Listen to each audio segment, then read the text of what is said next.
அனைவருக்கும் வணக்கம். அறம் வெல்லும். எப்போ அறம் வெல்லும்? உள்ளத்துல உண்மையான நேர்மை வந்து அறம் வெல்லுங்க. அதுக்கு ஒரு குட்டி கதைனா முயலாம ரன்னிங் காம்படிஷன் மாதிரியோ இல்ல இப்ப இருட்டா இருக்கு காலையில விடிஞ்சிரும் அப்படின்னு சூர்யா மாதிரி மோட்டிவேஷனும் இல்லைங்க. இது ஒரு உண்மை சம்பவம். டிசம்பர் 18, 2006 ஒரு கிரிக்கெட் பிளேயர் டெஸ்ட் மேட்ச் ஆடிக்கிட்டு இருக்காரு.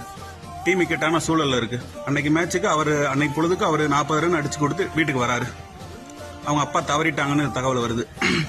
அவர் கிரிக்கெட் மேல வச்ச நேசத்தால அந்த வேதனையும் பொருட்படுத்தாம மறுநாள் டீமுக்கு போய் 90 ரன் அடிச்சு கொடுத்து டீமை சேவ் பண்ணி கொடுத்துட்டு வீட்டுக்கு வந்து அப்பாவுக்கு செய்ய வேண்டியதை செஞ்சாரு. அடுத்து அண்டர் ரஞ்சி கோப்பை இந்தியன் டீமுக்குள்ள வராரு. அவருக்கு வந்த பாலிடிக்ஸ் எல்லாம் அவருக்கு போட்ட பால் மாதிரி அடிச்சு பஞ்சா பறக்க விட்டாரு. இப்ப இந்தியன் டீம்ல ஒரு முக்கியமான கீன் பிளேயரா இருக்காரு. Aggressive player, run machine Virat Kohli தாங்க. அது அறம் வெல்லுங்க. கொஞ்சம் டைம் எடுக்கும். அதை மட்டும்